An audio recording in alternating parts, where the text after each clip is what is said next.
I'd also want to think about how deep is your review process. Like you talked about tracking it, and you said it's a spreadsheet, right? So how much are you writing down about your thought process related to the stimulus or the question, the answer choices?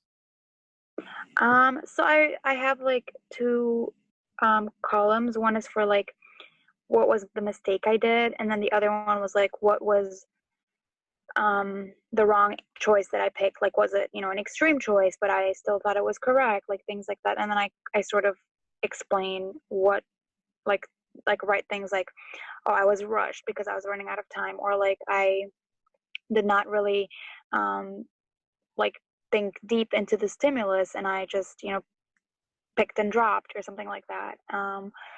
So there's that. Like sometimes I feel like I don't know if I should go through the questions and like write my thought process on each answer choice, or like why I think each answer. I don't know if like that's a waste of time. It might take a long time.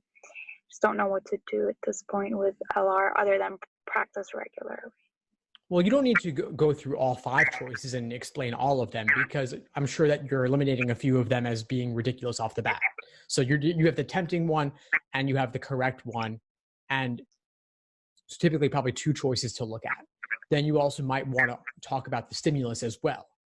If there was something confusing about the stimulus, maybe it was finding the conclusion or the sub-conclusion or the evidence or the filler, or confusing conditional indicators like unless, Hmm. or the topic. There could be a variety of things that make a question difficult just in the stimulus alone. So you might want to have another column just for analyzing the stimulus and logical reasoning. And you Okay. might want to have yet another one if the question stem was worded in a confusing, unfamiliar way. In the older exams, it was a lot more regular, but in the exams in the 50s and 60s and up, that's when it started to get a lot more creative with the question stem wording. And it can be an extra step just to figure out what they're even asking you. Because there aren't really any new question types, but there are new ways to refer to old question types. And that could sometimes be the problem. And maybe the problem is that you correctly ID'd the question type at first, but then you forgot what it was halfway through. That happens a lot, where people will be looking at the choices and then they forgot that it was an accept question, Yeah, yeah, or yeah. they forgot which assumption question it was, necessary or sufficient. So there are a Hmm. variety of things you want to look at. And then specifically for the wrong answer, the answer choices themselves, what was tempting about the wrong answer that made you pick it, and what ultimately made it wrong? And what was discouraging about the right answer that pushed you away from it, and what ultimately made it correct for those columns. Thanks for tuning into the show. Please subscribe if you haven't done so already to be notified of new episodes as I release them.